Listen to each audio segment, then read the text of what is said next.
Radhe Radhe.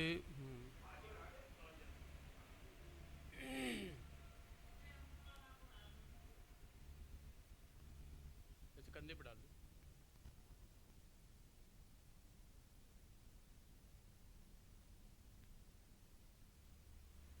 Bluetooth mode.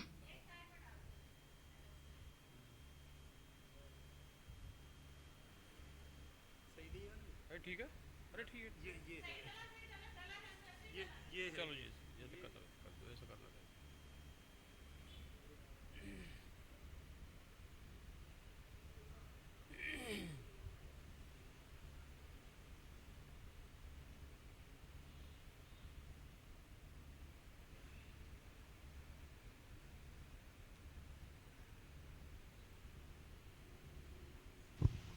Hello, मेरा महाराज जी से अनुरोध है, कृपया प्रवचन शुरू कर हमें आनंद से विभोर कर। धन्यवाद। प्रथमं सद्गुरुं वन्दे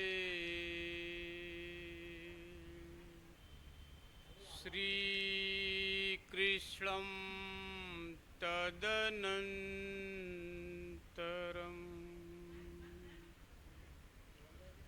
गुरो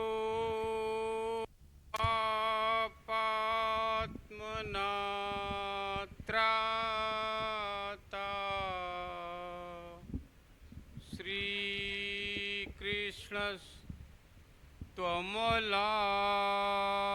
श्रीकृष्णस्त्वमलात्मना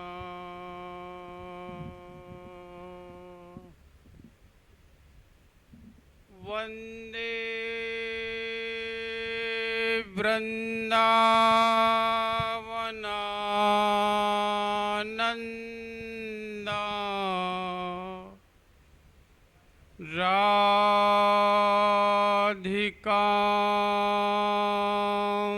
परमेश्वरी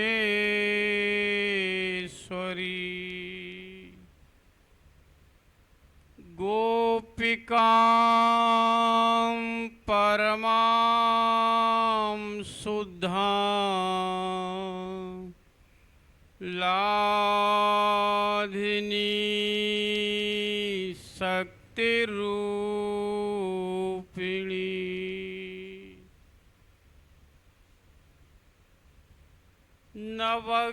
नवघनश्यामं पीतकौशेयवाससं सानन्दं सुन्दरं शुद्धं श्रीकृष्णं प्रकृते परम् चेतो दर्पणमार्जनं भवमहादावाग्निर्वापणम् श्रेयकैरवचन्द्रिका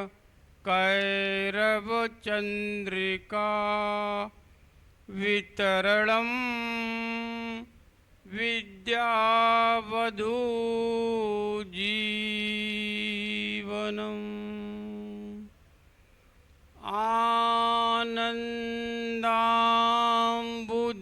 आनन्दाम्बुधिवर्धनं प्रतिपदं पूर्णामृतास्वादनम्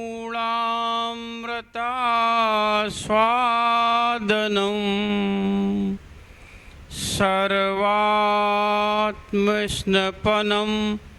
परं विजयते श्रीकृष्णसङ्कीर्तनम् यो ब्रह्माणं विदधाति पूर्वं यो वै वेदांश प्रणोति तस्मै तद्ब्रह्मा देवमात्मबुद्धिप्रकाशं मुमुक्षुर्वै शरणमहं प्रपद्ये। वृंदारक वृंद आनंद कंद सच्चिदानंद श्री कृष्ण चंद्र चरणारविंद मकरंद मिलिंद महानुभाव, थोड़ी देर हरिनाम संकीर्तन कर लीजिए। पश्चात गुरु तत्व पर प्रकाश डाला जाएगा।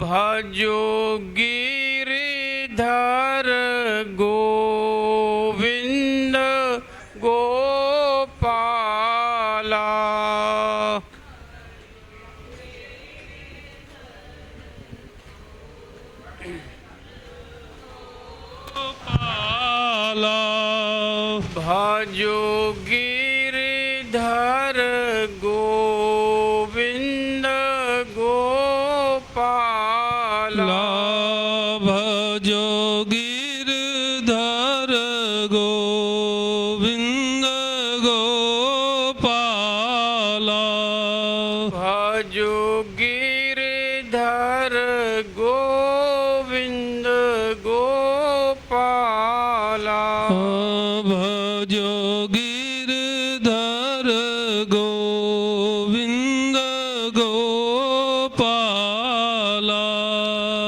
भजो गिरिधर गोविंद गोपाला,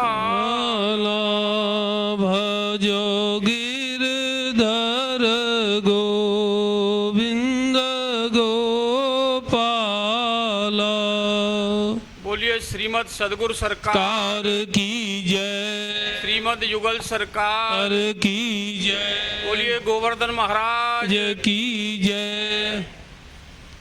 बोलिए अंबिका दास जी महाराज की जय, महात्यागी आश्रम की जय। जय जय श्री राधे। अब आप लोग समाहित चित्त होकर बैठें। हमारा प्रवचन पूर्णतः आध्यात्मिक होगा, पूर्णतः प्रामाणिक होगा, क्रमशः होगा और संक्षिप्त में होगा, इसलिए बहुत ध्यान से सुनना और समझना होगा। गुरु तत्व पर तो वास्तविक गुरु ही प्रकाश डाल सकता है। हम तो अनधिकार चेष्टा करने जा रहे हैं, परंतु यह हम निश्चयपूर्वक कह सकते हैं, दावे के साथ कह सकते हैं, प्रतिज्ञा के साथ कह सकते हैं, विश्वास के साथ कह सकते हैं, हमारे पास जो आध्यात्मिक ज्ञान है वो वास्तविक गुरु का ही दिया हुआ है। और उन गुरु की कृपा से प्लस युगल सरकार की कृपा से उस ज्ञान को हम आपके सामने दोहराने जा रहे हैं। हमारा उसमें किंचित मात्र भी जो है उपलब्धि नहीं है, उन्हीं की सब कुछ दिया हुआ है, उन्हीं की कृपा से हम दोहराएंगे। हमारे यहाँ सबसे बड़े आचार्य वेदव्यास को माना जाता है, क्योंकि वेदव्यास ने ईश्वरीय क्षेत्र में, आध्यात्मिक क्षेत्र में सबसे अधिक लेखन कार्य किया है। ये हम आपको आगे बताएंगे।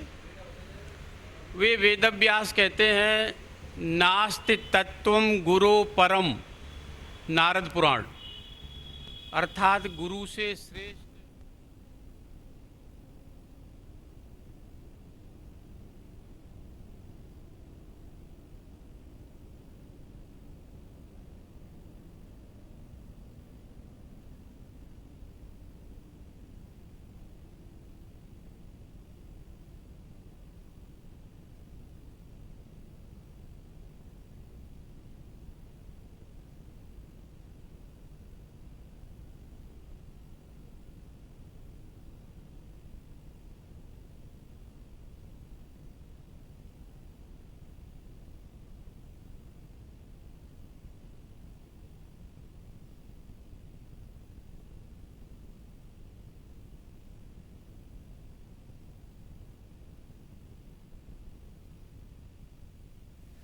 Bluetooth mode. जाता है पराशरा योगी वासव्याम कलया हरे। पहले स्कंद के चौथे अध्याय का 14वां श्लोक है भागवत का। ये कह रहा है भागवत का श्लोक कि वेदव्यास भगवान के अवतार हैं प्लस पाराशर के पुत्र हैं। पुनः भागवत कहती है, ततः सप्तदशे जातः सत्यवत्याम पराशरात्, पहले स्कंद के 3 अध्याय का 21वां श्लोक। ये वेदव्यास सत्यवती और पाराशर के पुत्र हैं, साथ ही भगवान के 17वें अवतार भी हैं। पुनः भागवत कहती है, पराशरात् सत्यवत्याम अंशांश कलया विभो अवतीर्णो महाभागास वेदम चक्रे चतुर्विधम, 12वें स्कंद के 6वें अध्याय का 49वां श्लोक। ये श्लोक कह रहा है भगवान को वेदों का विभाजन करना था, इसलिए सत्यवती और पाराशर के यहाँ वेदव्यास के रूप में भगवान ने अवतार ग्रहण किया है। आदि जगद्गुरु शंकराचार्य जो लगभग 2500 साल पहले अवतरित हुए थे इस धरा पर, भगवान शंकर के अवतार थे, हम उनको प्रणाम करते हैं। उन्होंने भी वेदव्यास को भगवान का अवतार माना है और अपने ग्रंथ में लिखा है, कापिच कृष्णायन्ति कस्यास्ति पूतनायन्ता अपिवत तन्मित साक्षात व्यासो नारायण प्राह। जब महाराज से भगवान श्री कृष्ण अलक्षित हो गए थे, अंतर्धान हो गए थे, छिप गए थे, गायब हो गए थे, उस समय गोपियों ने समाधि में जाकर भगवान श्री कृष्ण की लीलाओं का अनुसरण किया। इस बात को भगवान नारायण के अवतार वेदव्यास ने अपने ग्रंथ में लिखा है। ये सब प्रमाण कह रहे हैं कि वेदव्यास भगवान के अवतार हैं। उन वेदव्यास ने सबसे पहले वेदों का विभाजन किया। व्यदधाद यज्ञ संत्यत्यै वेदमेकम चतुर्विधम, पहले स्कंद के 4 अध्याय का 19वां श्लोक। कर्मकांड के दृष्टि से, यज्ञादिक दृष्टि से वेदव्यास ने पहले 4 वेद विभाजित किए एक वेद को, ऋग्वेद, यजुर्वेद, सामवेद और अथर्ववेद। उसके बाद वेदांत वेद सुस्नाते गीता या अपिकर्तर परितापवतीम व्यासे मुह्यत अज्ञान सागरे, भागवत महात्म्य 2 अध्याय का 72वां श्लोक। ये श्लोक कह रहा है कि वेदों के विभाजन के बाद वेदव्यास ने 545 सूत्रों का वेदांत ग्रंथ बनाया। उसके बाद 700 श्लोक की गीता बनाई और उसके बाद 18 पुराण बनाए जिनमें 4 लाख श्लोक थे। जब वेदव्यास पुराण बनाने जा रहे थे तो गणेश जी को याद किया और गणेश जी से कहा उन्होंने कि हम जो है पुराण बनाने जा रहे हैं, आप लिखने का कार्य करिए। तो गणेश जी ने एक शर्त लगा दी कि आपको लगातार बोलना होगा तभी हम लिखेंगे, अन्यथा हम नहीं लिखेंगे। तो वेदव्यास ने सोचा इस तरह तो हमारा सोना खाना पीना सब हराम हो जाएगा। तो वेदव्यास ने भी एक शर्त लगा दी कि आपको प्रत्येक श्लोक का अर्थ समझकर ही लिखना होगा। अब ये सब तय हो गया तो फिर बोलना लिखना प्रारंभ हुआ। तो आप लोग गणित लगाइए, 3 साल में 4 लाख श्लोक बोले वेदव्यास ने। 3 साल में 4 लाख श्लोक, यानी 1 साल में 1,33,333 श्लोक बोले, यानी 1 माह में 11,111 श्लोक बोले, यानी एक दिन में लगभग 370 श्लोक बोले, यानी 1 घंटे में 15 श्लोक बोले, यानी 4 मिनट में 1 श्लोक बोला। कौन है विश्व में ऐसा जो लिखा सकता है? और उसमें 8,800 श्लोक ऐसे कूट श्लोक बोले। गणेश जी को समझने में समय लगता था, तो इतनी देर में वो वेदव्यास अपना भोजन किया करते थे, स्नान वगैरह किया करते थे। तो ये वेदव्यास का मैंने परिचय दिया। वो वेदव्यास कहते हैं कि केवल 3 तत्व है। ये गुरु तत्व कहाँ से आ गया? जबकि वेदव्यास ने ये कहा था ना कि गुरु तत्व सबसे बड़ा तत्व है। तो वेद कहता है केवल 3 तत्व हैं। थोड़ा सा मंत्र सुन लीजिए इनके। सर्वा जीवे सर्वसंस्थे बृहन्ते अस्मिन् हंसो भ्राम्यते ब्रह्मचक्रे पृथगात्मानं प्रेरितारं च मत्वा जुष्टस्ततस्तेन अमृतत्वमेत् संयुक्तमेतच्छरमच्छरं च व्यक्ता व्यक्तं भरते विश्वमीश अनीशस्यात्मा बध्यते भोक्तृभावात् ज्ञात्वा देवं मुच्यते सर्वपाशै ज्ञा ज्ञौ द्वावजा वीस नीसा वजा एका भोग भोग्यार्थयुक्ता अनंतस्यात्मा विश्वरूपो ये कर्ता त्रयं यदा बिंदते ब्रह्ममेतत् क्षरम प्रधानमृताक्षरम हर क्षरात्माना वीसते देव एक तस्या अभिद्यानात् योजनात् तत्वभावात् भूयश्चान्ते विश्वमाया निवृत्ति। श्वेताश्वर उपनिषद पहले अध्याय का 6वां 8वां 9वां और 10वां मंत्र। ये मंत्र नारद परिव्राज्य को उपनिषद में भी है। 9वें अध्याय का 5वां 7वां 8वां और 9वां मंत्र। ये सब मंत्र कह रहे हैं कि 3 तत्व हैं बस। एक भगवान है, ब्रह्म परमात्मा, कई नाम है उसके। दूसरा जीव है और तीसरी माया है। जीव यानी हम लोग, माया जिसका ये संसार बना हुआ है, और एक भगवान परमात्मा या ब्रह्म, कई नाम है। तो ये सब मंत्र कह रहे हैं कि केवल 3 तत्व हैं, ब्रह्म जीव और माया। और इन तीनों तत्वों में ये तीनों तत्व अनादि हैं, सनातन है, शाश्वत हैं, नित्य हैं। किसी ने किसी को बनाया नहीं और कोई किसी तत्व का अत्यंता भाव भी नहीं कर सकता। भगवान ने जीव को बनाया नहीं, भगवान ने माया को बनाया नहीं, जीव ने भगवान को बनाया नहीं, जीव ने माया को बनाया नहीं। और माया तो जड़ है, ये क्या बनाई किसी को, है ना। भागवती भी यही कहती है कि 3 तत्व हैं। कुछ श्लोक भागवत के भी सुन लीजिए।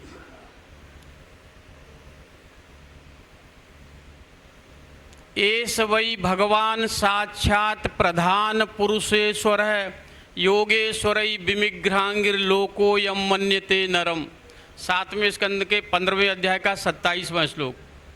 प्रधान माने माया, पुरुष माने जीव, और एक भगवान, इन दोनों पर शासन करने वाला। यानी 3 तत्व हो गए, भगवान, जीव और माया। यत्र येन यतो यस्य यस्मै यद यद यथा यदा स्यादिदं भगवान साक्षात प्रधान पुरुषेश्वर। ये 10वें स्कंद के 85वें अध्याय का 4था श्लोक है। ये भी वही आशय है कि 3 तत्व हैं, प्रधान माने माया, पुरुष माने जीव, और एक भगवान ईश्वर इन पे शासन करता है। गीता से भी समझ लिए, गीता भी कहती है 3 तत्व हैं। द्वाविमौ पुरुषौ लोके क्षरस्य अक्षरेव च क्षरः सर्वाणि भूतानि कूटस्थो क्षर उच्यते। उत्तम है पुरुषस्त्वन्य परमात्मेति उदाहरतः यो लोकत्रयमा विश्व विभर्तव्य ईश्वर यस्माक्षरम अतीतोहम क्षरादपि चोत्तम अतोस्मि लोके वेदे च प्रतितः पुरुषोत्तम यो मामेवं सम्मूढ़ो जानाति पुरुषोत्तम सत्सर्वविद भजति मां सर्वभावेन भारत इति गुह्यतम शास्त्रम यद मुक्तम मया नघा। 15वें अध्याय का 16वां 17वां 18वां 19वां और 20वां श्लोक। ये सब गीता के प्रमाण कह रहे हैं कि एक क्षर है यानी माया है, एक अक्षर है यानी जीव है, और एक पुरुषोत्तम भगवान है, यानी 3 तत्व हैं। फिर ये गुरु तत्व कहाँ से आ गया? और वेदव्यास ने एक और शब्द कहा कि गुरु से परे भी कोई दूसरा तत्व नहीं है। तो वेद ऐसा भी नहीं कहता। वेद कहता है ततः परम ब्रह्म परम बृहंतम यथा निकायम सर्वभूतेषु गूढ़म। श्वेताश्वर उपनिषद 3रे अध्याय का 7वां मंत्र। ये मंत्र कह रहा है कि भगवान है, ब्रह्म है, वो परात्पर तत्व है, गुरु परात्पर तत्व नहीं है। पुनः वेद कहता है वेदाहमेतम पुरुषम महांतम आदित्य वर्णम तमसः परस्तात्। 3रे अध्याय का 8वां श्लोक मंत्र श्वेताश्वर उपनिषद। ये मंत्र भी कह रहा है वेदाहमेतम पुरुषम महांतम, वो परम पुरुष भगवान है, वो महानतम तत्व है, गुरु तत्व नहीं। यस्मात् परम ना परम अस्त किंचित। श्वेताश्वर उपनिषद 3रे अध्याय का 9वां मंत्र। वो भगवान परम ब्रह्म परमात्मा परात्पर तत्व है। पुनः वेद कहता है अणोरणीयान महतो महीयान आत्मा गुहायान निहितोष जंतु, तीसरे अध्याय का 9वां मंत्र श्वेताश्वर उपनिषद। ये भी मंत्र वही कह रहा है कि वो भगवान परात्पर तत्व है। तम ईश्वराणाम परमं महेश्वरम तम देवतानां परमंच दैवतम पतिम पतीनां परमं परस्ताद विदाम देवम भुवनेश मीड्यम, श्वेताश्वर उपनिषद 6वें अध्याय का 7वां मंत्र। वो भगवान ईश्वरों का भी ईश्वर है, देवताओं का भी देवता है, पतियों का भी पति है, स्वामियों का भी स्वामी है, अर्थात वो अनंत ब्रह्मांडों का मालिक है। वो भगवान परात्पर तत्व है। गुरु तत्व कैसे हो गया? तैत्तिरीय उपनिषद भी कहता है ब्रह्मैव इदं विश्वमिदं वरिष्ठम, वो ब्रह्म परमात्मा भगवान परात्पर तत्व है। महाभारत भी कहती है परादप परस्यासौ तस्मिन् नास्त परात्पर है, उस भगवान से कोई परे तत्व है ही नहीं। अब इसका समझ लीजिए, वेदव्यास का आशय इतना है कि वेद शास्त्र कह रहे हैं वो भी सही कह रहे हैं और वेदव्यास कह रहे हैं वो भी सही कह रहे हैं। वेदव्यास का आशय ये है कि कि गुरु से कोई महत्वपूर्ण तत्व नहीं है, गुरु का महत्व सबसे ज़्यादा है। जो लोग ईश्वरीय क्षेत्र में चलना चाहते हैं उनके लिए सबसे प्रथम और प्रमुख आवश्यक है तत्व ज्ञान, ईश्वरीय ज्ञान, भगवदी ज्ञान, अध्यात्म ज्ञान। तो वो कौन कराएगा? भगवान तो पहले आएगा नहीं, वो तो गुरु ही कराएगा ना। और जब तत्व ज्ञान हो जाएगा, जब वो व्यक्ति साधना करेगा तो उस साधना में जो कठिनाइयाँ आएगी वो कौन दूर करेगा? वो भी गुरु दूर करेगा। और उसके बाद क्या है, जब अंतःकरण शुद्ध हो जाएगा तब भी भगवान की प्राप्ति नहीं होगी, क्योंकि भगवान तो दिव्य है ना। तो फिर अंतःकरण को दिव्य कौन बनाएगा? तो गुरु भी अंतःकरण को दिव्य बनाएगा। इसलिए प्रारंभ से लेकर भगवत दर्शन कराने तक गुरु का महत्व ज़्यादा है। इसलिए गुरु को महत्वपूर्ण शब्द दिया है उन्होंने कि गुरु का बहुत महत्व है हमारे जीवन में। वेदों में एक एटॉमिक वाक्य है, वेद कहता है ना वेद बिनुमनुते तम बृहंतम, साठ्यायनी उपनिषद का 4था मंत्र। जो वेद को नहीं जानता वो भगवान को नहीं जान सकता। क्यों? शब्द ब्रह्मण निश्लातम परम ब्रह्मादि गच्छति, ब्रह्म बिंदु उपनिषद का 12वां मंत्र। ये मंत्र कह रहा है कि वेद जो है शब्द ब्रह्म है। परम ब्रह्म को जानने के लिए पहले शब्द ब्रह्म जानना आवश्यक है। जैसे संसार में हमको कोई प्रैक्टिकल करना है तो पहले थ्योरी जाननी पड़ेगी ना उसकी। हमको जैसे रसगुल्ला बनाना है तो रसगुल्ला कैसे बनता है ये किसी से जानना पड़ेगा, तभी तो रसगुल्ला बना सकते हैं। इसीलिए वेदों को पहले जानो, शब्द ब्रह्म को जानो, तब फिर वो परम ब्रह्म को जान सकते हो। गीता भी यही कहती है वेदैश्च सर्वे रहमेव वेद्यो वेदांत कृत वेद विदेह चाहम, 15वें अध्याय का 15वां श्लोक। उस भगवान को वेदों के द्वारा ही जाना जा सकता है। क्यों? क्योंकि वो वेद को बनाने वाला भगवान, वेद को जानने वाला भगवान और वेद के द्वारा जानने वाला भगवान, इसलिए वेदों के द्वारा ही जाना सकता है। वेदांत भी यही कहता है शास्त्र योनित्वात् 1:1:3 पहले अध्याय के पहले पाद का 3रा सूत्र है ये। श्रुतेस्त शब्द मूलत्वात् 2:1:27 वेदांत, अर्थात उस भगवान को वेदों शास्त्रों के द्वारा ही जाना जा सकता है। ये सब प्रमाण कह रहे हैं। लेकिन वेदव्यास एक और बात कहते हैं कि वेदों को कोई नहीं जान सकता। ये विरोधाभास देखिए आप। वेदश्चेश्वर आत्मत्वात् तत्र मुह्यन्ति सूरया, 11वें स्कंद के 3रे अध्याय का 43वां श्लोक भागवत। वेद तो ईश्वर स्वरूप हैं, भगवत स्वरूप हैं, वेदों को कोई नहीं जान सकता। सरस्वती बृहस्पति नहीं जान सकते वेदों को। वेदा ब्रह्मात्म विषया त्रिकांड विषया इमे, 11वें स्कंद के 21वें अध्याय का 35वां श्लोक भागवत। वेद भगवत स्वरूप हैं, ब्रह्म स्वरूप हैं, उनको कोई नहीं जान सकता। अनंत पारम गंभीरम दुर्विग्राह्य समुद्रवत, 11वें स्कंद के 21वें अध्याय का 36वां श्लोक भागवत। वेद तो समुद्र के समान गहरे हैं। समुद्र की गहराई कौन बता सकता है? नहीं। अगर कोई बताएगा तो अपने वो पैमाने की नाम बताएगा। एक गया कि समुद्र 100 फीट गहरा है, दूसरा गया नहीं समुद्र 200 फीट गहरा है। ये सब अपने पैमाने की नाप बता रहे हैं, समुद्र की नाप थोड़ी बता रहे हैं। क्यों नहीं जान सकते वेद को? परोक्षवादो वेदोयम बाला नामुनुशासनम। वेदों में परोक्षवाद है, शब्द कुछ है और उसका अर्थ कुछ है। जैसे एक मैं उदाहरण देता हूँ आपको। यस्य विश्वम सृजत विश्वम बिभर्त विश्वम भुनते स आत्मा। सांडिल्य उपनिषद का दूसरे अध्याय का पहला मंत्र है ये मंत्र कह रहा है कि आत्मा से ही संपूर्ण विश्व पैदा होता है, उसी से पालित है, उसी से रक्षित है और उसी में महाप्रलय में लय हो जाएगा। तो क्या आत्मा से होता है क्या? तो वहाँ आत्मा का अर्थ है परमात्मा। ऐसे ही वेद में कहा है आकाशादेव सर्वभूतानि, संपूर्ण जीव आकाश से पैदा हुए हैं। तो आकाश तो ये खाली जगह है, इससे पैदा हुए हैं क्या? तो वहाँ आकाश का अर्थ है भगवान, परम ब्रह्म, परमात्मा। इसलिए वेदों को कोई नहीं जान सकता। और कारण ये समझिए कि वेदो नारायण साक्षात, छठवें स्कंद के पहले अध्याय का 40वां श्लोक। वेद तो साक्षात नारायण का स्वरूप है। नारायण को कोई नहीं जान सकता तो वेदों को नहीं जान सकता। अरे वेदों को ब्रह्मा तक नहीं जान पाया था। मैं इसका प्रमाण देता हूँ आपको। भागवत में पहले स्कंद के पहले अध्याय का पहला श्लोक, तेने ब्रह्म हृदयादि कवये मुह्यन्ति यत् सूरया। जब भगवान ने ब्रह्मा को प्रकट किया उसके बाद वेदों को प्रकट किया और ब्रह्मा से कहा जाओ सृष्टि करो। ब्रह्मा कुछ पढ़ा, समझ में नहीं आया, तो फिर भगवान ने ब्रह्मा की बुद्धि में बैठकर वेदों का ज्ञान कराया, तब फिर वो वेद समझा। तो बाकी ब्रह्मा से तो सब नीचे ही है ना, ब्रह्मा ही के सब पैदा हुए हैं, है ना। जब ब्रह्मा नहीं जान सकता वेदों को तो और कौन जान सकता है? फिर कैसे काम बनेगा? तो वेदों ने कहा अरे मनुष्यों, तुम हमको जानना चाहते हो तो सुनो। उत्तिष्ठत जागृत प्राप्य वरान निबोधत। कठोपनिषद पहले अध्याय के 3री वल्ली का 14वां मंत्र। किसी वास्तविक महापुरुष के पास जाओ, किसी वास्तविक गुरु के पास जाओ।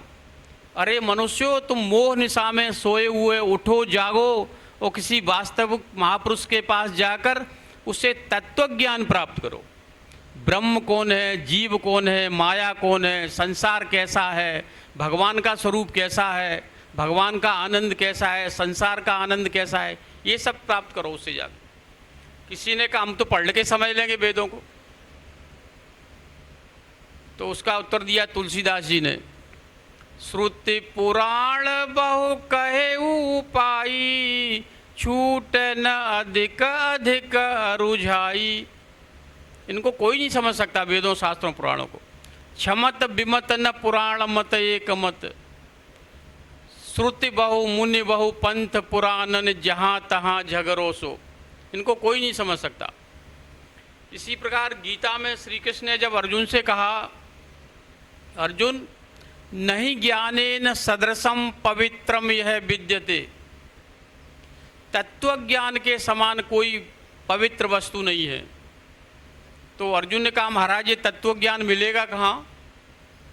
तो श्री कृष्ण कहते हैं तदविद्य प्रणिपातेन परिप्रश्नेन सेवया उपदेशन्ति ते ज्ञानम ज्ञानिनस् तत्व दर्शन है। गीता 4थे अध्याय का 34वां श्लोक। किसी वास्तविक महापुरुष के पास जाना होगा और उसके शरणागत होना होगा और उसकी सेवा करनी होगी, तब फिर वो जो है उससे जिज्ञासु भाव से प्रसन्न करने होंगे, तब फिर वो जो है आपको तत्व ज्ञान प्राप्त कराएगा। लेकिन वो गुरु कैसा हो? तो कहते हैं नीचे वाले शब्दों में ज्ञानिनस् तत्व दर्शन है। वेद शास्त्र का ज्ञाता भी हो और भगवत दर्शन कर चुका हो, ऐसा गुरु हो तो फिर काम आपका बन जाएगा।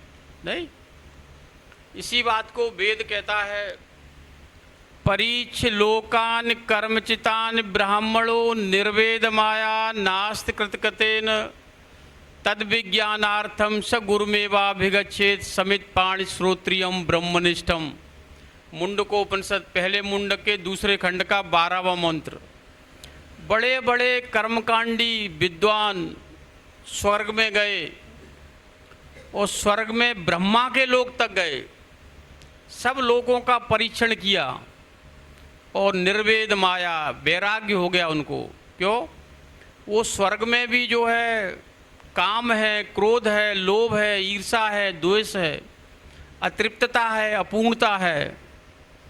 और उन्होंने वहाँ से आकर कहा, अरे मनुष्यों, किसी वास्तविक गुरु के पास जाओ और उससे पहले तत्व ज्ञान प्राप्त करो। वो गुरु कैसा हो? तो कहते हैं श्रोत्रियम ब्रह्मनिष्ठ गुरु हो। यानी श्रोत्रियम का मतलब है जिसको वेद शास्त्र का ज्ञान हो, और ब्रह्मनिष्ठ कहते हैं जो भगवत प्राप्ति कर चुका हो। ऐसे गुरु के पास जाओ, उससे तत्व ज्ञान प्राप्त करो, तब फिर आपको जो है आपके लक्ष्य जो है वो प्राप्त होगा।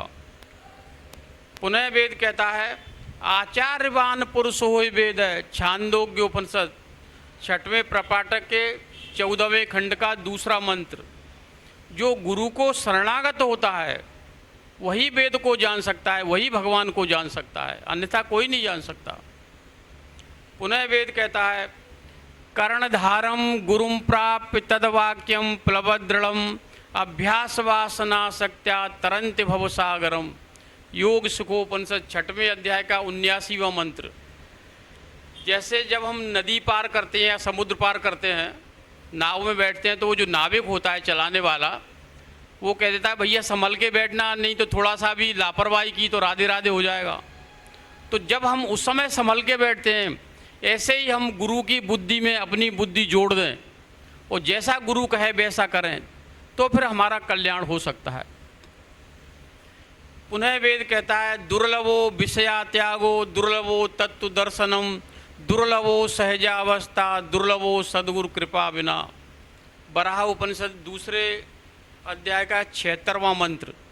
ये मंत्र कह रहा है कि बिना गुरु के तत्वज्ञान नहीं हो सकता, बिना गुरु के विषयों से वैराग्य नहीं हो सकता, बिना गुरु के ये जीव जो है अपनी सहज अवस्था में नहीं आ सकता। इसकी सहज अवस्था क्या है? चेतन अमल सहज सुख राशि। ये तो सहज में ही आनंद स्वरूप है, लेकिन माया ने कब्जा कर लिया है ना, इसकी वजह से अपना स्वरूप भूल गया है और 84 लाख में घूम रहा है। पुनः वेद कहता है, गुरु की परिभाषा समझ लीजिए आप। गुशब्द अंधकार स्याद रुशब्द स्तन निरोधक अंधकार निरोधित्वात् गुरु इत्य विधीयते। अद्वैतारकोपनिषद का 16वां मंत्र। ये मंत्र द्वयोपनिषद में भी है, चौथा मंत्र। ये मंत्र कह रहा है कि गु माने होता है अंधकार, यानी अज्ञान रूपी अंधकार, माया रूपी अंधकार। और जो अज्ञान माने होता है निकालने वाला।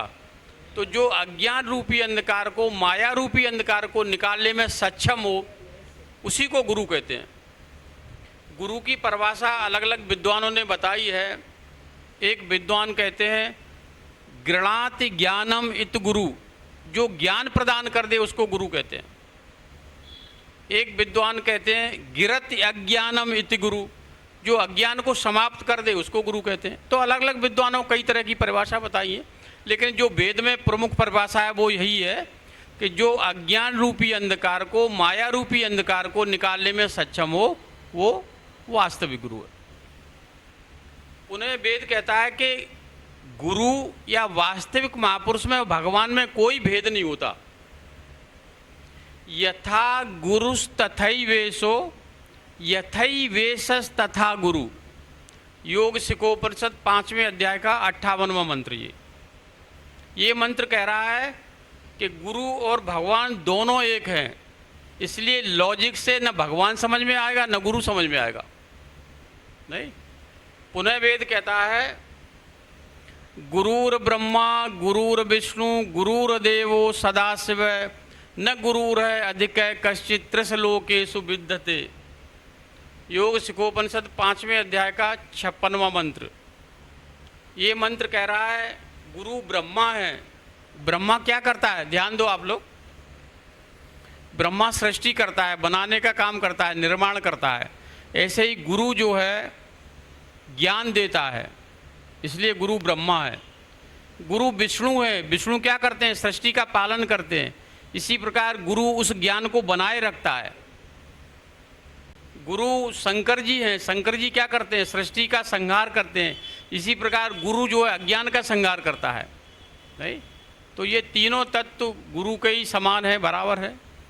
पुनः वेद कहता है, देखिए नारद जी ने एक ग्रंथ बनाया है, नारद भक्ति दर्शन। उसमें उन्होंने 84 सूत्र बनाए हैं। तो उन्होंने एक सूत्र ही बना दिया है, तस्मिन तज्जने भेदा भावात, 41वां सूत्र। अर्थात महापुरुष या गुरु और भगवान में कोई भेद नहीं होता है, क्योंकि भगवान की जब प्राप्ति हो जाती है तो भगवान की सब शक्तियां हैं वो गुरु को प्राप्त करा देता है वो, तो इसलिए भगवान के बराबर ही हो जाता है गुरु। इसलिए वेद में एक मंत्र है कि यस्य देवे परा भक्तिर यथा देवे तथा गुरौ तस्यैते कथिता यर्ता प्रकाशयन्ते महात्मन। श्वेताश्वर उपनिषद 6वें अध्याय का 23वां मंत्र। ये मंत्र योग सुखोपनिषद में भी है, दूसरे अध्याय का 22वां मंत्र। ये मंत्र सुबालो उपनिषद में भी है, 16वें अध्याय का पहला मंत्र। ये मंत्र साठ्यायनी उपनिषद में भी है, 37वां मंत्र। ये बड़ा महत्वपूर्ण मंत्र है वेदों का। ये मंत्र कह रहा है, अरे मनुष्यों, आपका जो लक्ष्य है भगवत प्राप्ति, आनंद प्राप्ति, दुख निवृत्ति, ये केवल भक्ति से ही होगा। और लेकिन भक्ति दो की करनी पड़ेगी, एक शर्त है उसमें, जैसी भक्ति आपकी इष्ट की हो वैसे ही गुरु की हो 100%, तब लक्ष्य की प्राप्ति होगी। पुनः वेद कहता है, गुरुरेव परम ब्रह्म गुरुरेव परागति। गुरु साक्षात ब्रह्म है। अद्वैतारकोपनिषद का 17वां मंत्र। ये मंत्र द्वयोपनिषद में भी है, 5वां मंत्र है ना। पुनः वेद कहते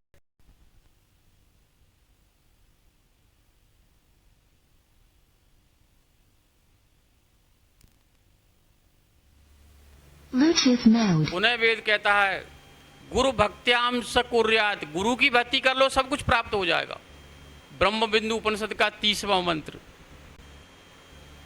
पुनः वेद कहता है, गुरुरेव परो धर्मो गुरुरेव परागति। साठ्यायनी उपनिषद का 36वां मंत्र। गुरु को धारण कर लो केवल, तो भी आपका कल्याण हो जाएगा, तो भी लक्ष्य की प्राप्ति हो जाएगी। लेकिन गुरु को हम पहचानेंगे कैसे, ये सबसे बड़ी समस्या है ना। वेद कहता है, बुधो बालकवत क्रीड़ेत कुशलो जड़वच्चरेत बदेद उन्मत विद्वान गौशर्याम नेग मश्रेत। नारद परिव्राज्य को उपनिषद के 5वें अध्याय का 26वां मंत्र। ये मंत्र कह रहा है कि जो गुरु होते हैं, महापुरुष होते हैं, बच्चे की तरह व्यवहार करते हैं।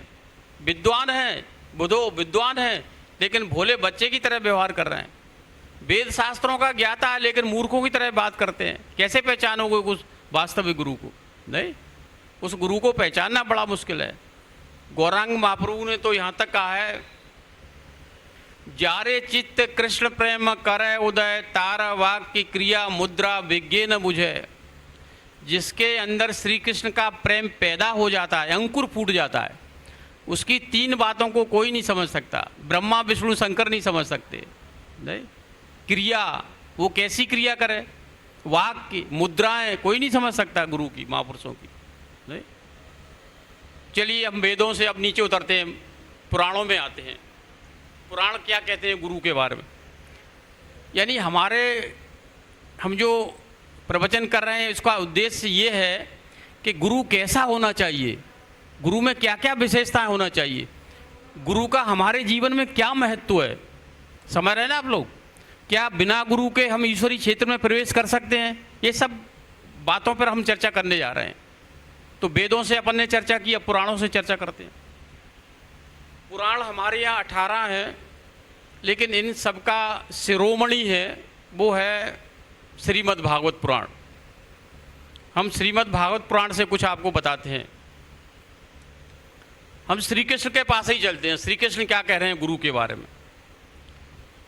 श्री कृष्ण उद्धव से कह रहे हैं, आचार्यम माम विजानीयात नाव मन्येत करचित न मर्त्य बुद्धया सूयेत सर्वदेव मयो गुरु। 11वें स्कंद के 17वें अध्याय का 27वां श्लोक। अरे उद्धव, जो आचार्य है, गुरु है, महापुरुष है, ये मुझे ही जानो, मुझे ही मानो। उसका कभी भूलकर भी अपमान मत करना। न मर्त्य बुद्ध या सूयत, उसमें मानव बुद्धि मत लगाना कि वो हमारी तरह खाता पीता सोता जागता है, नहीं। उसके अंदर ईश्वरीय ज्ञान कितना है ये देखो, उसके अंदर भगवत प्रेम कितना है ये देखो, आप तो अंदाज़ा लगा सकते हो। बाहरी क्रियाएं तो जैसा हम करते हैं वैसा ही वो करेगा, कोई शरीर उसका भी वैसा ही है, नहीं। सब देवताओं का वास होता है गुरु के अंदर। ये बड़ा महत्वपूर्ण श्लोक है भागवत का, फिर सुन लीजिए एक बार। आचार्यम माम विजानीयात नाव मन्येत कर्यचित न मर्त्य बुद्धया सूयेत सर्वदेव मयो गुरु। सब देवताओं का वास है उसके अंदर। 11वें स्कंद के 17वें अध्याय का 27वां श्लोक है। पुनः श्री कृष्ण कह रहे हैं, सुदामा से कह रहे हैं इस बार, नाह मिज्जा प्रजातिभ्याम तपसोपसमेन च तुस्सेयम सर्वभूतात्मा गुरु शुश्रूषया तथा। 10वें स्कंद के 80वें अध्याय का 34वां श्लोक। अरे सुदामा, कोई अगर मेरी उपासना करता है, भक्ति करता है, तो उससे मैं प्रसन्न नहीं होता। अगर वो अपने गुरु की सेवा करता है उससे मैं अधिक प्रसन्न होता हूँ। मैं वर्णाश्रम धर्म से भी उतना प्रसन्न नहीं होता जितना गुरु की सेवा से प्रसन्न होता हूँ। वही श्री कृष्ण पुनः उद्धव से कहते हैं, देवता बांधव संत संत आत्मा हमेव च।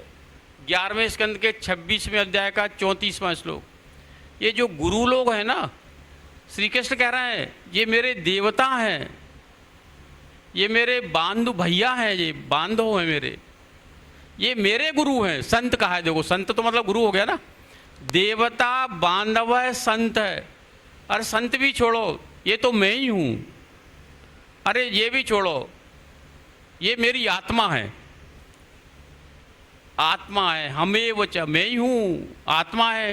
ये सब इन शब्दों को के बारे में सोचना बड़ा कठिन है, नहीं। चलिए आगे बढ़ते हैं। इसलिए उद्धव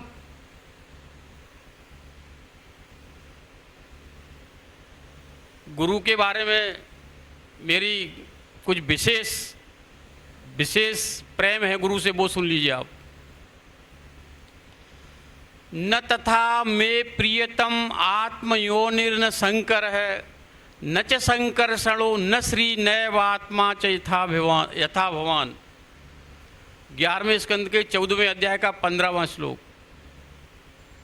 न तथा मे प्रियतम आत्मयोनिर्न शंकर है, ये ब्रह्मा मेरा बेटा है लेकिन मुझे वो इतना प्रिय नहीं है। शंकर मेरी आत्मा है लेकिन वो भी मुझे इतनी प्रिय नहीं है। बलराम मेरे भाई हैं, वो भी मुझे इतने प्रिय नहीं है। अरे यहाँ तक मेरी श्रीमती महालक्ष्मी, वो भी मुझे प्रिय नहीं है जितना मुझे मेरा भक्त प्रिय है। भक्त, भगवान का भक्त यानी अपन लोगों का गुरु हो गया, नहीं। फिर आगे तो और ही रिकॉर्ड तोड़ दिया उन्होंने। निरपेक्षम मुनिम शांतम निर्वैरम समदर्शनम अनुब्रजाम हम नित्यम पूये येंग रेणु भी। 11वें स्कंद के 14वें अध्याय का 16वां श्लोक। उद्धव, मैं अपने भक्तों के पीछे पीछे चलता हूँ। किसी ने कहा महाराज रक्षा करने के लिए चलते हो? अरे नहीं नहीं, रक्षा तो मेरी बहुत सारी शक्तियाँ, किसी से भी कह दूंगा कर देगी। उन भक्तों की चरण धूल मेरे ऊपर पड़े और मैं पवित्र हो जाऊं, ऐसा भगवान, बताओ, ऐसा गुरु का महत्व है। इसलिए कहते हैं मद भक्त पूजा अधिक है सर्वभूतेषु मनमति। मुझसे पहले मेरे भक्त की भक्ति करो आप। 11वें स्कंद के 19वें अध्याय का 21वां श्लोक। मेरे भक्त की पूजा मुझसे पहले करो, उसके बाद मेरी करो, नहीं। अब हम थोड़ा सा और आगे चलते हैं महापुरुषों के पास। प्रहलाद ने जब असुर बालकों को उपदेश दिया था, कौमार आचरित प्राज्ञ धर्मान भागवतान ही दुर्लभम मानुषम जन्म तदप्य ध्रुवमर्तदम। 7वें स्कंद के 6वें अध्याय का पहला श्लोक। महाराज, अरे बालकों, तुम जिस उम्र में हो उसी उम्र में भागवत धर्म का पारायण करो, यानी भगवान की भक्ति करो, क्योंकि ये मानव देह अदृढ़ है, क्या पता अगली अवस्था आए ना आए। तो उन असुर बालकों ने कहा था, वो भगवान मिलेगा कैसे महाराज, हमको ये तो बताओ आप। तो प्रहलाद कहते हैं, गुरु शुश्रूषया भक्त्या सर्वलब्धार्पणेन च। पहले गुरु की शरणागति करनी पड़ेगी, पहले गुरु के पास जाना पड़ेगा और उसकी सेवा करनी पड़ेगी। साथ साथ में एक इष्ट हो जो आपका, उसकी भी सेवा करनी पड़ेगी, तब फिर जो है वो भगवत प्राप्ति होगी। और एक जगह तो ये कहते हैं, महीयसाम पाद रजो विषेकम निष्किंचनाना न वृणीतावत। 7वें स्कंद के 5वें अध्याय का 32वां श्लोक। बिना गुरु की चरण रज में स्नान किए ईश्वरी क्षेत्र में प्रवेश नहीं हो सकता। कोई भी कितना साधन कर ले। राजा रहुगण से कहा था भरत महाराज ने, जड़ भरत ने, रहुगणई तत तपसा न यात न चेज्या निरपवणा ग्रहाद्वा न छंदसा नैव जलाग्नि सूर्यैर बिना महद पाद रजो विषेकम। 5वें स्कंद के 12वें अध्याय का 12वां श्लोक। राजन रहुगण, बिना गुरु की चरण रज का सेवन किए भगवती विषय का ABCD भी ज्ञात नहीं हो सकता। कोई भी साधना कर लो, चंद्र सूर्य तपश्चर्या ज्ञान योग, कोई भी साधना कर लो, लेकिन गुरु की शरणागति करनी ही पड़ेगी अगर ईश्वरी क्षेत्र में कुछ लक्ष्य प्राप्त करना है। तो हम आपको 9 योगीश्वरों का संवाद सुनाते हैं। ब्रह्मा जी के पुत्र थे मनु, और मनु के पुत्र थे प्रियव्रत। प्रियव्रत के पुत्र थे आग्निद्र, आग्निद्र के पुत्र थे नाभि, और नाभि के पुत्र थे ऋषभ, और ऋषभ के 100 पुत्र थे। उनमें सबसे बड़े थे भरत, जिसके नाम पर इस देश का नाम भारतवर्ष पड़ा है। उसके पहले अजनाब वर्ष था। 81 पुत्र कर्मकांडी हो गए, वेदों के विद्वान हो गए। 9 पुत्र राजा हो गए और 9 पुत्र योगीश्वर हो गए। कविर हरिर अंतरिक्ष प्रबुद्ध पिप्पलायन आविर्होत्रो द्रुमलश चमशय कर भाजन। 11वें स्कंद के 2 अध्याय का 21वां श्लोक। एक बार विदेह राजा निमि बहुत बड़ा यज्ञ करा रहे थे अजनाव वर्ष में। ये 9 योगीश्वर ऐसे थे, नैष्ठिक ब्रह्मचारी थे, स्पिरिचुअल पावर से त्रैलोक्य में गति थी, कहीं भी जा आ सकते थे। तो उस यज्ञ में पहुंच गए और विदेह राजा निमि ने और ब्राह्मणों ने इनको पहचान लिया।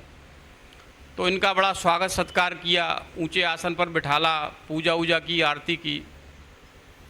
फिर विदेह राजा निमि ने इनसे प्रश्न किए, मन्ने भागवत साक्षाद पार्षदान मधुसूदन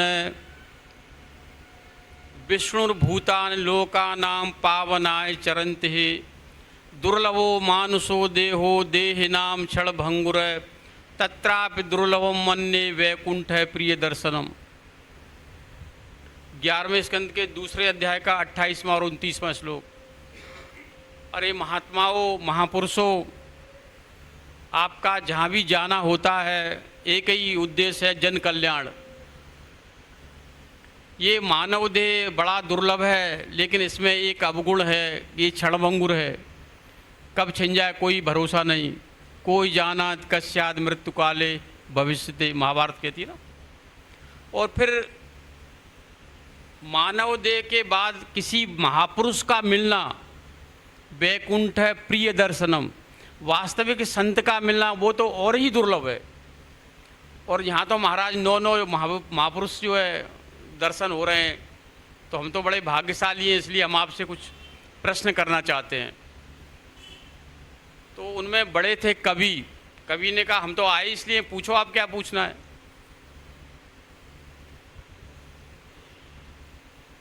तो विदेह राजा निमि कहते हैं, अत आत्यंतिकम क्षेमम प्रच्छामो भवतो नघा धर्मान भागवतान ब्रूत यदमे श्रुतये क्षमम। 11वें स्कंद के दूसरे अध्याय का 3रा और 30वां और 31वां श्लोक। हमेशा के लिए कल्याण हो जाए ऐसा कोई मार्ग बताइए, कभी फिर दोबारा अकल्याण न हो पाए। अत आत्यंतिक क्षेमम, आत्यंतिक दुख निवृत्ति हो जाए, यानी हमेशा के लिए जो है दुख चला जाए और आनंद प्राप्ति हो जाए, भगवत प्राप्ति हो जाए। अगर हम भागवत धर्म सुनने के अधिकारी हैं तो हमको आप भागवत धर्म सुनाइए, ये कहा उन्होंने। तो वो कवि जो बड़े थे सबसे, वो कह रहे हैं,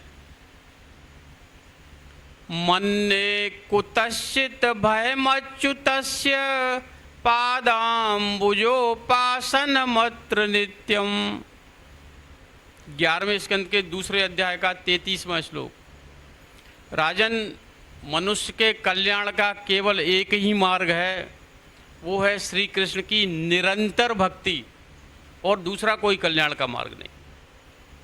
और ये भक्ति मार्ग ऐसा है, धावन्य मील्यवा नेत्रे न स्खले न पते देह। 11वें स्कंद का दूसरे अध्याय का 35वां श्लोक।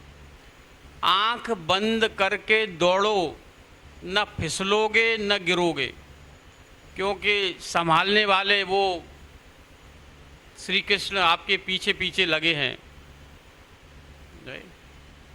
अनन्य चेता सततम यो माम स्मृत नित्य से, कहा ना, अनन्याश्चिन्तयन्तो माम ये जना परिपासते तेषाम नित्य अभियुक्ता नाम योगक्षेमम वहाम्यहम।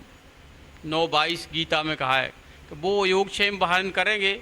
इसलिए कवि ने कहा कि भक्ति मार्ग जो है ऐसा मार्ग है कि आंख बंद करके दौड़ो और न फिसलोगे न गिरोगे, और वो संभालेंगे। अब मैं आपको जो प्रमुख श्लोक है उस पर लाता हूँ। कवि कहते हैं, भयम द्वितीयाभिनिवेश तस्या दिशादपेतस्य विपर्ययो स्मृति तन्मायया तो बुध आभजे तम भक्त्यैकएषं गुरुदेवतात्मा। 11वें स्कंद के दूसरे अध्याय का 37वां श्लोक। ये जीव जो है भगवान से विमुख है। कब से विमुख है? सदा से। और सदा से इसलिए माया ने इस पर अधिकार कर रखा है। तो विमुख का इलाज सन्मुख था। डॉक्टर के पास इलाज कराने जाते हैं तो वो पहले पूछता है लक्षण, फिर उसकी दवाई बताता है, नहीं। तो ऐसे ही कवि महाराज बता रहे हैं कि ये विमुख, भगवान से विमुख हुए, ये बीमारी लगी हुई है। और अगर इसके हम सन्मुख हो जाएं, भगवान के सन्मुख हो जाए, तो वो बीमारी चली जाए। चाहे लेफ्ट टर्न हो जाए, राइट टर्न हो जाए, अबाउट टर्न हो जाए। तो बोलो महाराज कैसे होगा ये? तो भक्त्यैकएषं गुरुदेवतात्मा, गुरु की और भगवान की दोनों की एक जैसी भक्ति करनी पड़ेगी, तब काम बनेगा, तब लक्ष्य की प्राप्ति होगी।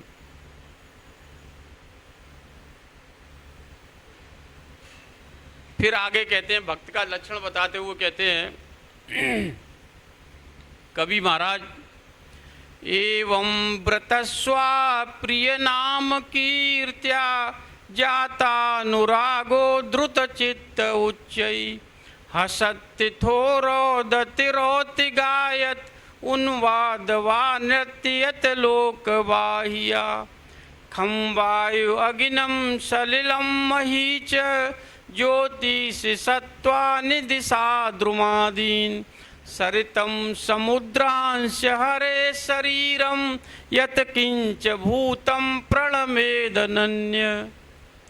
11वें स्कंद के दूसरे अध्याय का 40वां और 41वां श्लोक। राजन, जो मेरा भक्त हो जाता है ना, जब गुरु की और भगवान की भक्ति करी तो वो मेरा भक्त हो गया। तो वो मेरे भक्त के लक्षण क्या होते हैं कि कभी वो हंसता है, कभी रोता है, कभी गाता है। नहीं, मेरे प्रेम में जो है वो पागल सा हो जाता है। उसके सामने जो आता है वो उसको प्रणाम करता है। ये पहाड़ आ गया, ये भगवान का शरीर है। ये वृक्ष आया, ये भगवान के रोए हैं। ये नदी मतलब प्रभु ऐसी स्थिति हो जाती है जैसे हनुमान जी कहते थे ना,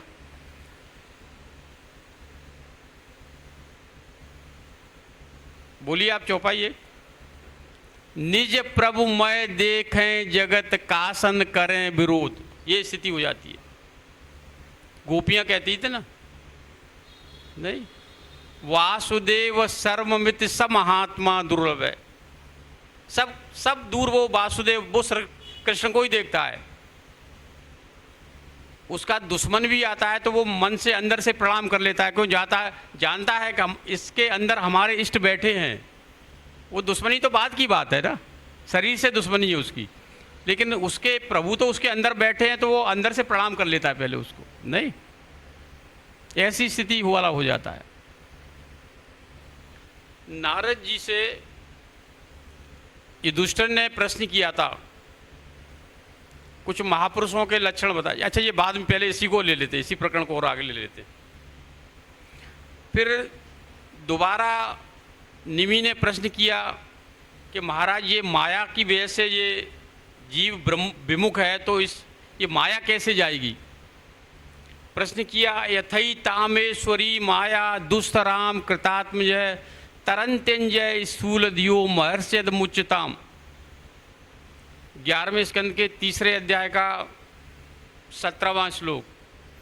तो प्रबुद्ध नाम के योगीश्वर जवाब दे रहे हैं। पहले कवि ने दिया था, इस बार प्रबुद्ध नाम के योगीश्वर दे रहे हैं। वो कहते हैं,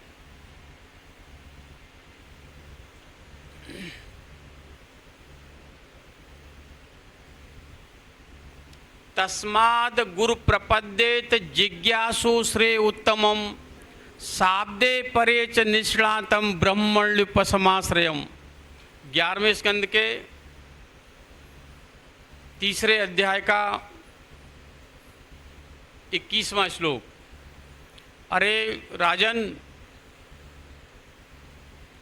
तुम अपना कल्याण चाहते हो, या जो भी मनुष्य अपना कल्याण चाहता है तो उसको श्रेय मार्ग में जाना चाहिए। ये श्रेय मार्ग ही कल्याण का मार्ग है। तो उसको क्या करना होगा, तस्माद गुरु प्रपद्येत, गुरु की शरणागति करनी पड़ी होगी। देखो, लेकिन वो गुरु कैसा हो, शाब्दे परे च निष्णातम, यानी वेद शास्त्र का ज्ञाता भी हो और भगवत प्राप्ति भी कर चुका हो, ऐसा गुरु हो, तब फिर वो जो है आपके लक्ष्य की प्राप्ति होगी। ये श्रेय मार्ग जो है वेदों में भी, जब यमराज से नचिकेता ने प्रश्न किया था, महाराज हमारे कल्याण का क्या मार्ग है, तो नचिकेता ने, यमराज ने कहा था, अन्य श्रेयो अन्य द्वितेव प्रेयस्तयो श्रेय आददानस्य साधु भवति हीयते अर्थात प्रेयो वृणीते। कठोपनिषद 1:2:1। नचिकेता 2 मार्ग हैं, एक श्रेय मार्ग है और एक प्रेय मार्ग है। तो श्रेय मार्ग है वो भगवान की ओर जाता है, उसमें प्रारंभ में तो कष्ट मिलता है, लेकिन उसमें फिर बाद में सदा के लिए आनंद मिल जाता है। और प्रेय मार्ग है जो है संसार में आता है, और प्रेय मार्ग में तो हम सदा से चले ही आ रहे हैं, इसमें जो 84 लाखों में घूमना पड़ता है, ये प्रेय मार्ग है। तो प्रबुद्ध नाम के योगीश्वर कह रहे हैं, राजन तत्र भागवतान धर्मान शिक्षेत गुरु आत्मदेवता। 11वें स्कंद के 3 अध्याय का 22वां श्लोक। वो गुरु ऐसा हो जो भागवत धर्म का उपदेश करे, क्योंकि गुरु भी कई प्रकार के होते हैं। ये ज्ञानी है, ये योगी है, ये कर्मी है, ये धर्मी है, नहीं, कई प्रकार के गुरु होते हैं, उससे काम नहीं चलेगा। ऐसा गुरु हो जो भागवत धर्म का उपदेश करे, तब फिर कल्याण का आपका हो जाएगा। तो अब विजय राजा निमि ने कहा, एक प्रश्न और आया दिमाग में, महात्माओं उस महापुरुष को हम पहचानेंगे कैसे, उस गुरु को पहचानेंगे कैसे। नहीं, तो फिर उत्तर दे रहे हैं इस बार हरि नाम के योगी सर।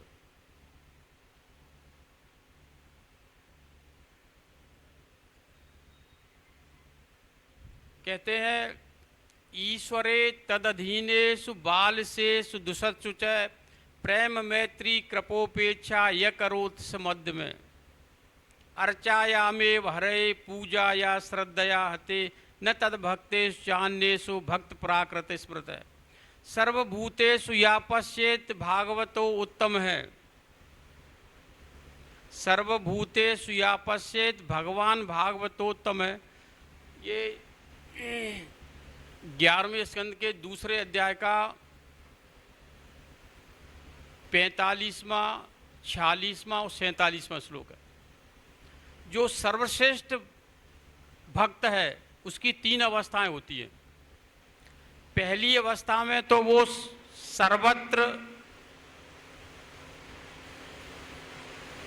अपने इष्ट को देखता है। थोड़ा सा कम करिए।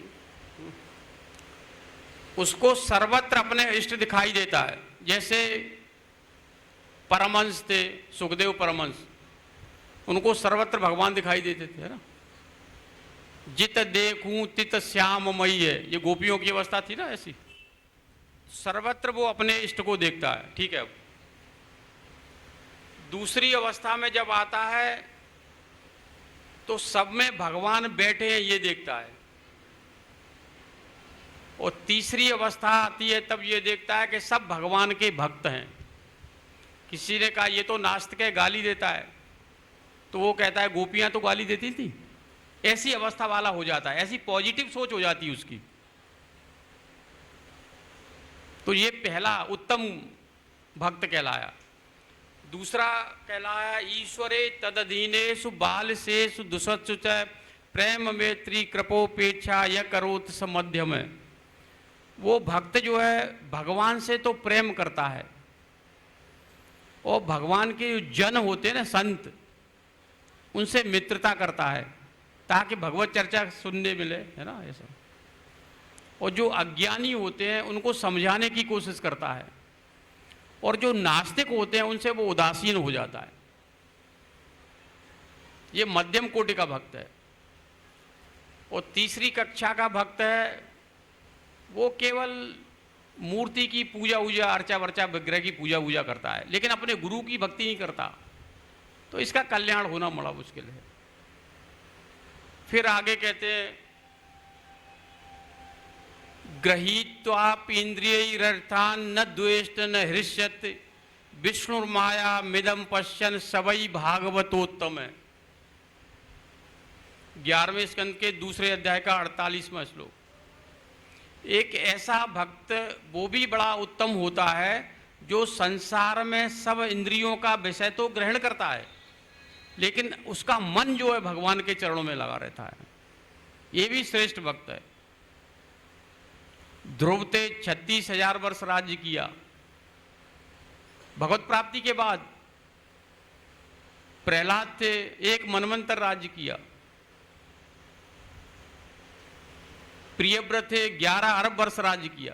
ये सब भक्त थे भगवान के। और राज्य में तो सब कुछ करना पड़ता है, मार धाड़ भी करनी पड़ती है, सब डिसीजन लेने पड़ते हैं, लेकिन मन इनका भगवान में लगा रहता था। एक प्रहलाद का उदाहरण देता हूं मैं। एक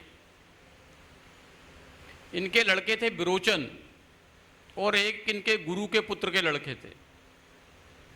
दोनों की एक लड़की में आसक्ति हो गई। अब विरोचन कहे मैं बड़ा हूं और गुरुपुत्र कहे मैं बड़ा हूं, और बाजी लग गई कि अगर मैं जीत गया तो तुम्हारा प्राण मेरे हाथ। ऐसी बाजी लग गई।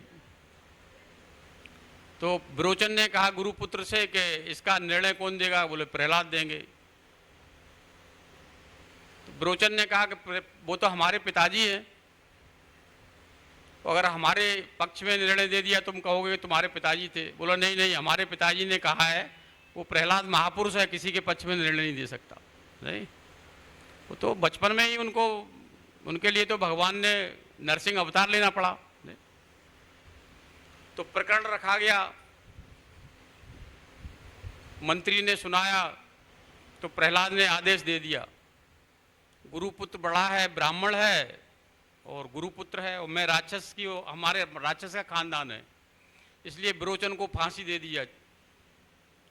तो जब फांसी पे ले जाने लगे सैनिक, तो गुरुपुत्र ने फिर पूछा, महाराज एक और प्रश्न है हमारा, कि हम बड़े हैं कि आप बड़े हैं? बोले आप बड़े हैं, ब्राह्मण पुत्र हैं और गुरुपुत्र हैं, तो फिर मेरा आदेश का पालन करना होगा आपको। बोले करिए, बताइए, हम भी चढ़ जाएं क्या फांसी पे? तो नहीं नहीं महाराज, उसको विरोचन को छोड़ दीजिए। तो विरोचन को फांसी देना, ये आदेश देना और विरोचन को छोड़ देना एक जैसी स्थिति थी। ऐसा नहीं एक इकलौता पुत्र थे विरोचन कि वो घबरा जाए और हाय क्या हो गया, अपनी धक धक हो जाती है ना, कोई बीमार भी हो जाए बच्चा तो ऐसा भक्त जो है उत्तम भक्त कहलाता है। भक्त की परिभाषा आगे बड़ी सुंदर बताई है उन्होंने। त्रिभुवन विभव हेतु बेपिकुंठस मृत रजितात्म सुराद भीर विमिग्र्यात न चलति भगवत पदारविंद लव निमृसाद धर्म सब वैष्णव ग्राह्य। 11वें स्कंद के दूसरे अध्याय का 53वां श्लोक। ये श्लोक कह रहा है, अगर भगवान का जो भक्त है उसको त्रैलोक की लक्ष्मी प्रदान की जाए तो भी वो लालच में नहीं आता, उसका मन एक सेकंड के लिए भगवान से अलग नहीं होता, वो असली भक्त है। अब हम आपको नारद जी वाले प्रकरण में लाते हैं। युधिष्ठिर ने नारद जी से प्रश्न किया कि महापुरुष के लक्षण बताइए। तो नारद जी कहते हैं महापुरुष के लक्षण तो हम विशेष नहीं जानते, लेकिन इतना बताते हैं कि रजस तमश्च सत्वेन सत्वम चोपस्मैन च एतत् सर्वम गुरु भक्त्या पुरुषो रंजसा ययेत। 7वें स्कंद के 15वें अध्याय का 25वां श्लोक। माया के 3 गुण हैं, तमोगुण, रजोगुण और सत्वगुण। तो सत्वगुण से पहले तमोगुण को, रजोगुण को जीता जाता है और फिर भक्ति से सत्वगुण को जीता जाता है। अगर गुरु की भक्ति कर लो तो इन माया के 3 गुणों को उससे जीता जा सकता है। यानी गुरु की भक्ति करने से तो माया निवृत्ति हो जाती है, यहां तक कहा है। नारद जी ने एक सूत्र बना दिया है, 46वां सूत्र, कसरत कसरत माया। ये माया कैसे जाएगी? तो उसी में उत्तर दिया है, यो महानुभावम सेवते। किसी महापुरुष की सेवा करो, गुरु की सेवा करो तो ये माया चली जाएगी। नहीं, वेद में कहा है, क्षरम प्रधान ममृता क्षरम हरे क्षरात्माना वीसते देव एक है तस्या अभिद्यानात योजना तत्व भावाद भूयश्यांते विश्व माया निवृत्ति। उस भगवान का ध्यान करने से, मन लगाने से, तल्लीन होने से माया जाएगी। लेकिन नारद जी कह रहे हैं वो भी सही है, वेद कह रहा हूं, मैं भी ये कह रहा हूं कि आप केवल गुरु की भक्ति कर लो तो भी माया चली जाएगी। कितना सरल है ये, देखो। नहीं, फिर नारद जी आगे कहते हैं, यस्य साक्षात भगवती ज्ञान दीप प्रदे गुरौ मर्त्या सद्दी श्रुतम तस्य सर्वम कुंजर शोचवत। एस वै भगवान साक्षात प्रधान पुरुषेश्वर योगेश्वर विमिग्रहांगिर लोको यम मन्यते नरम। ये जो गुरु है ना, ज्ञान का प्रदान करने वाले गुरु, ये साक्षात भगवान है। श्री कृष्ण पहले कह चुके हैं ना, आचार्य माम विजानियात, इसलिए नारद जी भी कह रहे हैं, नहीं, ये सब वही भगवान साक्षात, यस्य साक्षात भगवत ज्ञान दीप प्रदे गुरु। नहीं, साक्षात भगवान है जो ज्ञान का दान करता है, नहीं, गुरु। नारद जी ने नारद भक्ति दर्शन ग्रंथ बनाया है, उसमें महात्माओं का बताया है कि सबसे बड़े गुरु महात्मा जो भक्त हैं वो हैं यथा ब्रज गोपिका नाम। वेदव्यास ने शंकर जी को सबसे बड़ा भक्त बताया है श्री कृष्ण का, उसका मैं प्रमाण देता हूं आपको। निम्न गायाम यथा गंगा देवा नाम अच्युतो यथा वैष्णवा नाम यथा शंभु पुराणा नाम विदम तथा। 12वें स्कंद के 13वें अध्याय का 16वां श्लोक। जैसे नदियों में गंगा जी सर्वश्रेष्ठ नदी हैं, अच्युत अर्थात श्री कृष्ण सर्वश्रेष्ठ देव हैं, उपास्यों में सर्वश्रेष्ठ हैं, ऐसे ही वैष्णवों में भक्तों में श्री कृष्ण के में शंकर जी सर्वश्रेष्ठ भक्त हैं। इसी प्रकार 18 पुराणों में श्रीमद् भागवत सर्वश्रेष्ठ पुराण है। लेकिन नारद जी ने शंकर जी को वहाँ नहीं कहा कि सबसे बड़े भक्त हैं, उन्होंने कहा यथा ब्रज गोपिका नाम, और एक सूत्र बना दिया, 21वां सूत्र। बोला क्यों? बोले ब्रह्मा विष्णु शंकर तो गोपियों की चरण धूल चाहते हैं। प्रमाण सुन लीजिए इसका भी। तदस्तु मे नाथ सबूरे भागो भवेत्र वान्यत्र तु वा तिरश्याम ये नाहमेकोऽपि भवज्जनानां भूत्वा निसेवे तव पाद पल्लवम्। अहो भाग्यम नंद गोप व्रजौकसाम यनमित्रं परमानंदम पूर्ण ब्रह्म सनातनम। तदभूरि भाग्यमेय जन्म किमप्यटव्याम यद गोकुले कतमांग्रिरजो विषेकम। यज्जीवितं तु निखिलं भगवान मुकुंद त्वद्धापि यद पद रजय श्रुतिमिग्रमेव। 10वें स्कंद के 14वें अध्याय का 30वां 32वां और 34वां श्लोक। ब्रह्मा जी कह रहे हैं श्री कृष्ण से, प्रभु हमको इस ब्रज में किसी भी योनि में जन्म दे दो, आप वृक्ष बना दो, पक्षी बना दो, कुछ भी बना दो। प्रश्न किया क्यों बना दो? तो कहते हैं आपके इन गोपों और गोपियों की चरण धूल हमारे ऊपर पड़ेगी और हम पवित्र हो जाएंगे। ये ब्रह्मा जी कह रहे हैं। नहीं?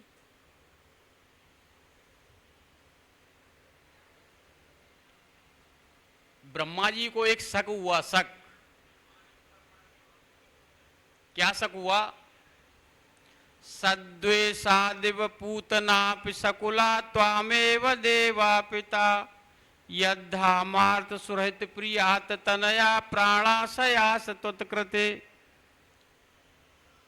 प्रभु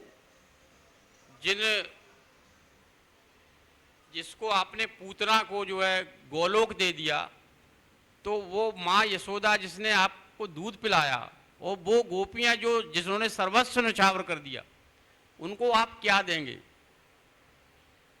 तो बोलते हैं कि मैं ऋणी रहूंगा, ऋणी। और एक श्लोक हम अंतिम सुनाते हैं, समापन की ओर है। फिर गोपियों का क्या प्रेम था। यत्तेषु जात चरणं पुरहं स्तनेषु भीता सनयि प्रिय दधि महे कर्कशेषु तेनाटवी मटसि तत व्यथतेन कुंसित कूर्पादभिर्भ्रमिति धीर भवदायुषाम्य। 11वें स्कंद के नहीं 10वें स्कंद के 31वें अध्याय का 19वां श्लोक है। गोपियां कह रही हैं श्री कृष्ण से, जब आप शाम को गाय चरा के लौटते हैं, हम आपके चरणों को अपने छाती पर इस प्रकार धीरे रखते हैं कि हमारी कहीं छाती आपके चरणों में चुभ न जाए। अगर किसी माँ का बच्चा 4 दिन से न मिले तो ऐसे उसको चिपकाती है, वो भले ही बच्चा कोमल है, वो तड़फ जाए, लेकिन उसको तो आनंद मिल जाए। लेकिन जहाँ परमानंद हो, अनिर्वचनीय अपौरुषेय आनंद हो, वहाँ भी ये गोपियाँ ध्यान रखे हुए हैं कि हम उन चरणों को कष्ट न हो जाए। देखिए आप कितनी ये, इसलिए गोपियों को लिए नारद जी ने कहा यथा ब्रज गोपिका नाम। ये गुरु का महत्व है।